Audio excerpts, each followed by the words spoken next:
Bonjour à tous et bienvenue sur Moving. Comme vous le savez, la chaîne s'intéresse à la mobilité de demain.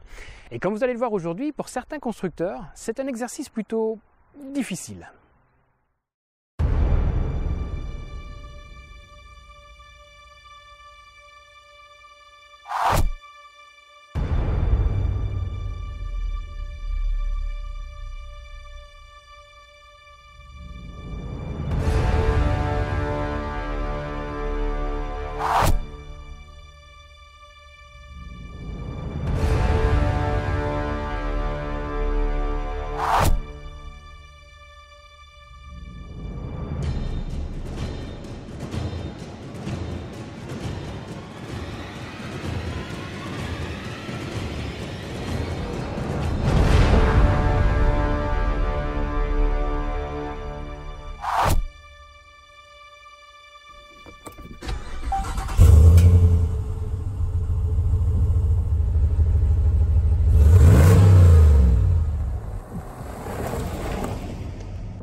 Ne l'appelez plus Dodge Ram. Depuis la fusion de Fiat et Chrysler en 2014, Dodge et Ram sont devenus deux marques distinctes. Et si la première n'est plus en vente chez nous, la deuxième l'est toujours au travers de certains garages sélectionnés scrupuleusement par le groupe FCA, comme le garage L'Universel à Stambert, qui nous prête cette voiture.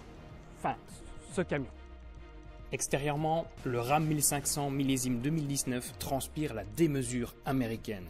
Écoutez plutôt, près de 6 mètres de long, plus de 2 mètres de large et presque 2 mètres de haut, pas loin de 2 tonnes 4 sur la balance et une capacité de traction allant jusqu'à 5,8 tonnes. Même si pour rentrer dans la catégorie des utilitaires légers, cette capacité de traction a été limitée en Europe à 3,5 tonnes. Ce pick-up est un véritable monstre, et ce n'est pas qu'esthétique. Sous son long et haut capot se cache un moteur V8 EMI atmosphérique de 5,7 litres, et ce n'est pas sa consommation. Il délivre 401 chevaux pour un couple de 548 Nm. Sa sonorité est majestueuse et enivrante et sa consommation tout simplement gargantuesque. Comptez une moyenne de 20 litres en conduite mixte, comme lors de cet essai. Ce moteur d'un autre temps, débordant de testostérone et de CO2 puisqu'il rejette quand même 352 grammes au kilomètre, n'est plus vraiment en phase avec l'environnement. Et pourtant... Pour un V8 d'une telle cylindrée, il faut reconnaître que la consommation officielle de 14,9 litres au 100 est très raisonnable, et ce grâce à plusieurs aides. Il y a par exemple la suspension pneumatique qui abaisse la hauteur de caisse du véhicule avec la vitesse. Elle est aidée dans sa tâche par des volets actifs dans la calandre, ou encore un spoiler qui descend de 6,3 cm à partir de 50 km/h. En plus de cela, le moteur est équipé du système MDS qui désactive 4 des 8 cylindres pour réduire la consommation. Ajoutez à cela un poids réduit de 100 kg et vous avez une voiture qui fait tout ce qu'elle peut pour essayer de rentrer dans les clous écologie malgré un bagage mécanique plutôt imposant. Pour le reste de la technique, sachez que le châssis à échelle est composé à 98% d'acier à haute résistance, augmentant sensiblement la rigidité, mais aussi la longévité de ce pick-up. Le moteur est accouplé à une boîte automatique ZF à 8 rapports de dernière génération. Elle envoie la puissance aux roues par le biais d'un coupleur piloté, proposant plusieurs modes de conduite. Attention cependant, le Ram, de par son empattement très long, n'est en aucun cas un grand franchisseur. C'est plutôt un baroudeur aimant les chemins caillouteux et larges de préférence. Il arrivera cependant à se tirer de bien des situations gênantes dont on pourrait se croire piégé. Sinon, vous l'aurez compris, avec un gabarit extérieur aussi massif, l'intérieur est juste immense.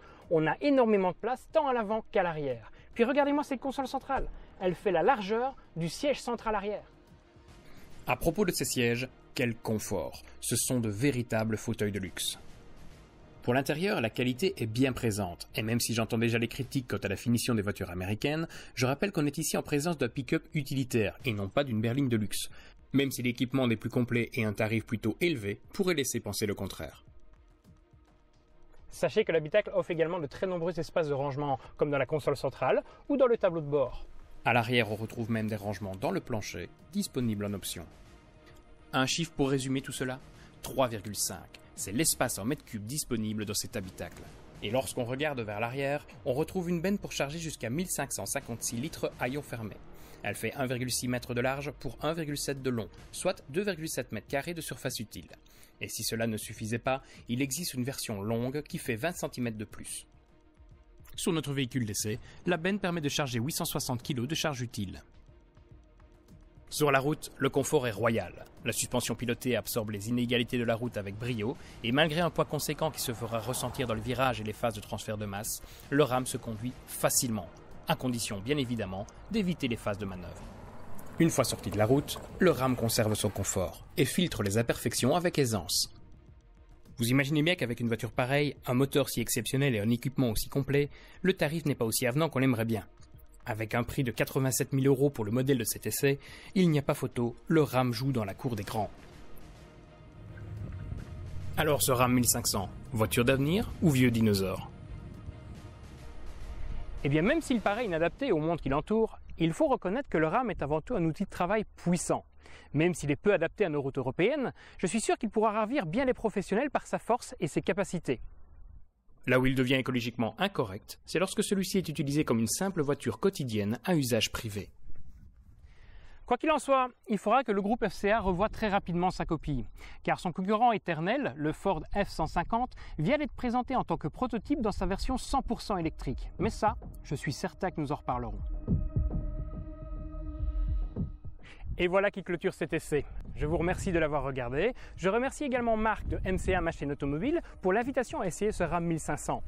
N'hésitez pas, si vous avez aimé la vidéo, à mettre petit pouce bleu et à vous abonner à la chaîne. Je vous dis à bientôt pour le prochain essai.